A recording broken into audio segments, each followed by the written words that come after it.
En termes de population, la Chine représente 1,5 milliard d'habitants. Et pour la nourrir, elle est obligée de produire.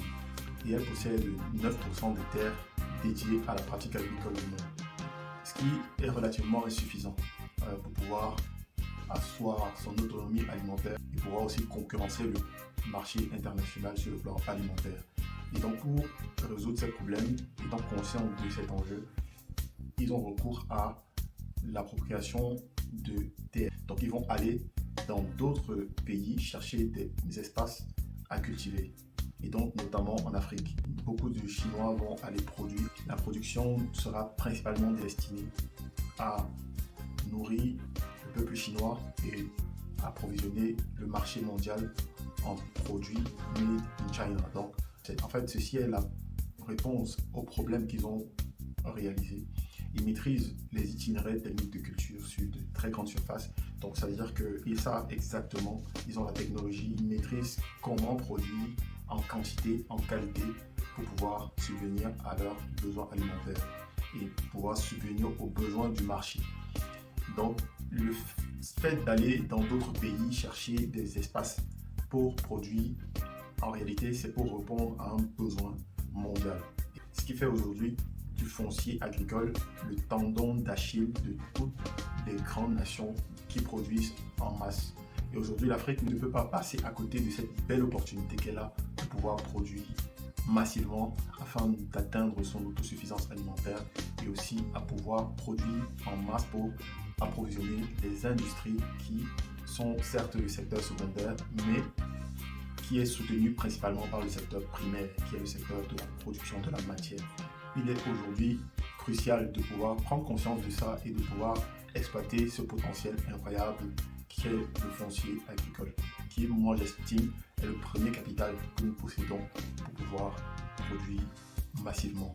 La technologie, les itinéraires de culture, savoir comment produire sur de grandes surfaces des produits à l'échelle industrielle, c'est connu, c'est des technologies qui existent. Et donc on peut aller chercher à l'étranger, en Chine, en Europe, comment produire, comment valoriser nos terres. Et donc, il est donc vital pour nous de prendre conscience de ça et de pouvoir déjà, premièrement, acquérir des parcelles, les sécuriser et afin de nous positionner dans la production. Donc, si vous avez un projet agricole et que vous souhaitez bénéficier d'un accompagnement, vous pouvez nous contacter pour bénéficier premièrement d'une consultation gratuite. Mon équipe et moi sommes disposés à vous recevoir pour pouvoir bénéficier de cet accompagnement. Donc consultation gratuite et puis nous vous proposons aussi la conception de votre projet, la conception des itinéraires techniques de culture sur mesure. Nous vous accompagnons aussi dans le montage de votre plan d'action opérationnelle et bien évidemment dans la conception de votre étude de marché afin que vous puissiez mieux vous positionner sur la production. Donc si le foncier agricole vous intéresse, vous pouvez nous contacter également. Nous allons pouvoir mettre à votre disposition des parcelles de terrain qui sont bien évidemment fertiles et qui seront certainement adaptées au type de culture que vous souhaiterez implémenter sur le terrain. Donc contactez-nous et puis nous allons vous orienter vers la localité et nous allons vous aider à acquérir votre terrain agricole.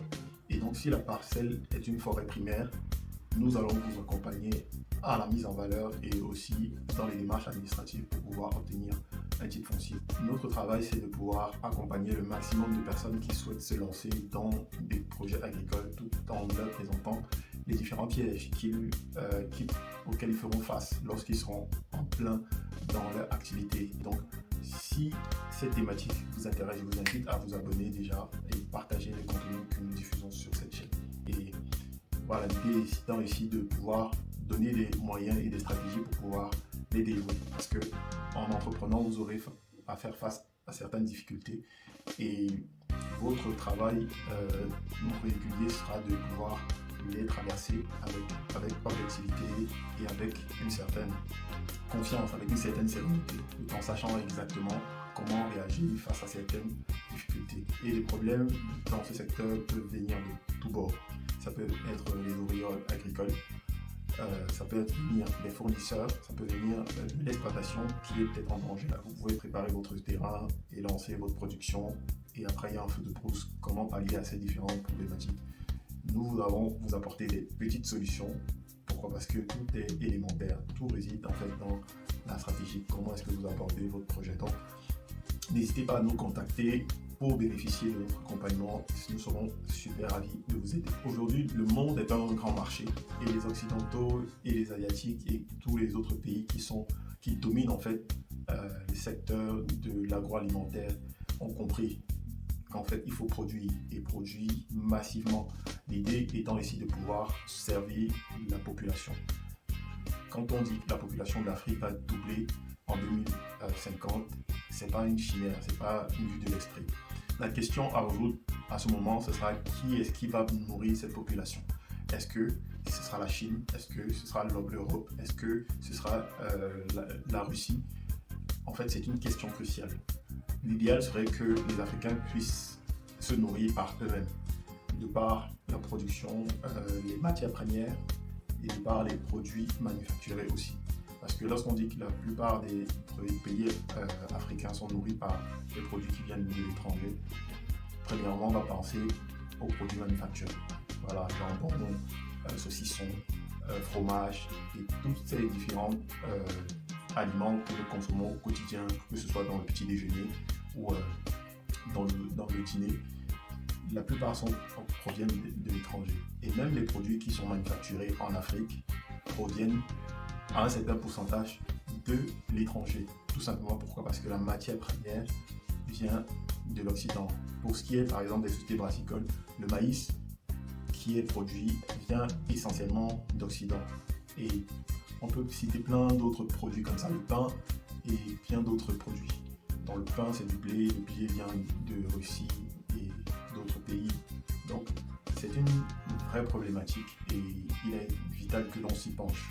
Beaucoup aussi se lancent dans la production, dans la transformation de produits, mais sont confrontés à ce problème qui est la matière première. Et ici, je vais féliciter certains acteurs locaux qui ont compris que pour se lancer dans la production industrielle ou bien dans la transformation, on devra être assez autonome en termes de matière première. Je félicite en fait Bertin Tchofo qui s'est positionné dans la production de farine et a compris qu'on ne transforme qu'une matière qu'on a préalablement produit. Et si l'on veut transformer des produits qui viennent d'autres personnes, nous sommes dépendants d'eux. Donc cette dépendance peut créer en fait cette dépendance vous fragilise et vous rend peut facilement faire capoter votre projet. Si votre stratégie de production est axée sur la dépendance d'un fournisseur, ce fournisseur peut vous lâcher. Et même si vous avez plusieurs fournisseurs à un moment donné de votre vie entrepreneuriale ou bien de la vie de votre activité, vous pourriez être fragilisé. Donc, il est vital de pouvoir produire, maîtriser la matière première. C'est pour ça que je parle du secteur primaire. Le secteur primaire, en fait, c'est le secteur de la production de la matière et c'est un secteur incontournable. Si l'on veut se lancer dans l'industrie, on ne peut pas faire l'industrie sans maîtriser la matière première. Et si on veut être vraiment dans une production compétitive et croissante et stable, il est vital de pouvoir maîtriser sa matière première. Donc, d'où l'importance de pouvoir soi-même produire. Et l'idéal serait de commencer par la production de la matière première. Donc, le secteur primaire est important. Et si vous voulez vous positionner justement dans l'agro-industrie, on est donc d'accord que ça demande des superficies assez grandes. Donc, on parle de milliers d'hectares.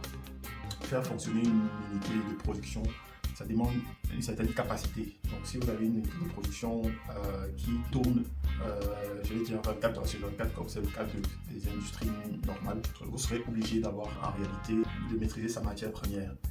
Donc, voilà un peu ce que je voulais parler, ce que je voulais dire par rapport à la production, par rapport au foncier.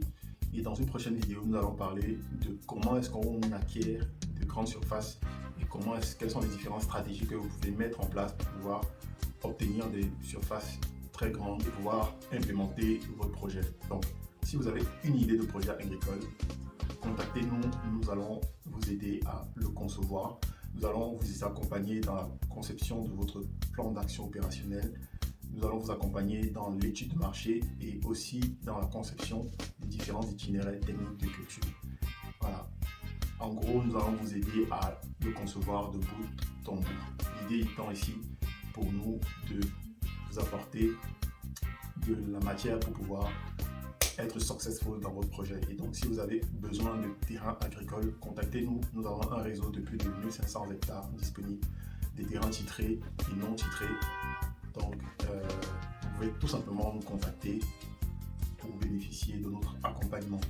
Je vous dis à très bientôt dans une prochaine vidéo et nous allons parler, comme je l'ai dit, du foncier agricole et des différentes procédures administratives. Comment est-ce qu'on fait pour acquérir, comment est-ce qu'on fait pour le sécuriser et comment est-ce qu'on fait déjà pour le sécuriser. Et la sécurisation se fait par, premièrement, des procédures sur le terrain, levée topographique, mise en valeur, et ensuite des procédures administratives pour permettre de travailler et d'opérer sur votre projet de manière sereine.